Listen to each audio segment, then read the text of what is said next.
دو اہم سوال: قربانی کی نیت سے خریدا جانے والا جانور متعین ہو جاتا ہے یا نہیں؟ بالفاظ دیگر یہ بات سمجھ لیجئے کہ جس جانور کو قربانی کی نیت سے خرید لیا، آیا اسی کی قربانی لازم ہے یا اس کو بدلا جا سکتا ہے؟ تو ذہن نشین فرما لیں، اس میں بندے کا اعتبار کیا جائے گا۔ اگر بندہ صاحب حیثیت ہے، صاحب نصاب ہے، یعنی اس پر قربانی لازم اور ضروری ہے، ایسا بندہ اگر جانور خریدتا ہے قربانی کی نیت سے، تو میرے دوستو ذہن نشین فرما لیں کہ اس بندے کے لیے اس جانور کی قربانی لازم نہیں ہے۔ یعنی امیر آدمی نے جانور خریدا، خریدنے کی نیت، قربانی کی نیت سے خریدا، تو خریدنے سے وہ جانور متعین نہیں ہوا۔ ہاں، مناسب تو یہی ہے، افضل اور اولا یہی ہے کہ اسی جانور کو ذبح کیا جائے، اس کو بدلا نہ جائے۔ ہاں، اگر کوئی ضرورت پیش آ جاتی ہے، کوئی مجبوری ہے، کوئی معاملہ ایسا پیش آ گیا کہ اس جانور کو بدلنا پڑ رہا ہے، تو بدلنے کی شریعت کے اندر اجازت موجود ہے۔ سمجھا رہی ہے؟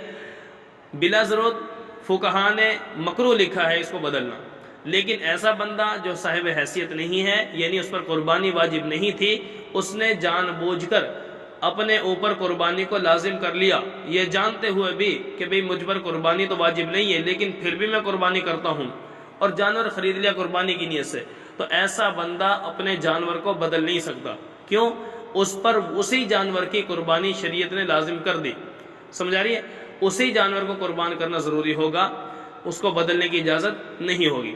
اور دوسرا انتہائی اہم سوال یہ ہے کہ جانور جب خریدا تھا بالکل صحیح، صحت مند، تندرست تھا، لیکن بعد میں اس کے اندر کوئی ایسا عیب پیدا ہو گیا جس عیب کی وجہ سے جانور کی قربانی کرنا جائز نہ ہو، تو آیا اس جانور کی قربانی اب کر لے یا نہیں کرے؟ یعنی جو جانور خریدا ہے، خریدنے کے بعد عیب پیدا ہو گیا، تو اب اسی کی قربانی کی جائے یا اس کو بدلا جائے؟ تو اس کے حوالے سے بھی ذہن میں رکھیں، اگر وہ آدمی صاحب حیثیت ہے جس کے اوپر شریعت نے قربانی لازم کر دی، صاحب مال ہے، اس کا جانور اگر ایسا عیب دار ہو گیا، تو ذہن میں رکھیں ایسا بندہ اپنے لیے نیا جانور خریدے گا، اس جانور کی قربانی جائز نہیں اس کے لیے۔ سمجھا رہی ہے؟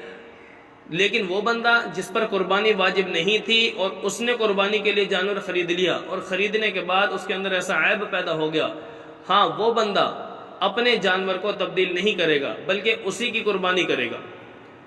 امیر آدمی کے لیے نیا جانور خریدنا لازم ہے، اور غریب آدمی کے لیے حکم یہ ہے کہ آپ اسی جانور کی قربانی کریں، اس کو بدلنے کی اجازت نہیں ہے۔ لیکن ایک صورت یاد رکھیں، اگر یہ عیب پیدا ہوا قربانی کرتے وقت، یعنی جب جانور کو لٹانے لگے اس وقت اس جانور کے اندر ایسا عیب پیدا ہو گیا، مثال کے طور پر اس کی ٹانگ ٹوٹ گئی، اس کی دم ٹوٹ گئی، کوئی اور ایسا عیب پیدا ہو گیا جس کی وجہ سے قربانی جائز نہ ہوتی ہو، جانور کو لٹاتے ہوئے اگر عیب پیدا ہو جاتا ہے، وہ چاہے امیر کا جانور ہے چاہے غریب کا جانور ہے، ٹھیک ہے، اس صورت میں اس عیب کا کوئی اعتبار نہیں ہوگا بلکہ اس کی قربانی ایسے ہی کر دی جائے گی۔ ہاں، اگر قربانی کرنے سے پہلے، وقت سے پہلے اور جانور خریدنے کے بعد اس دوران اگر جانور کے اندر عیب پیدا ہوتا ہے، تو پھر یہ حکم ہوگا کہ امیر آدمی اپنا جانور نیا خریدے گا اور اس کی قربانی کرے گا، اور غریب آدمی یعنی جس پر قربانی واجب نہیں تھی، خود ویسے ہی جانور خرید لیا، اپنے اوپر قربانی لازم کر لی ہے، تو اس کو کہا جائے گا آپ اسی حالت میں اس جانور کی قربانی کر دیجئے۔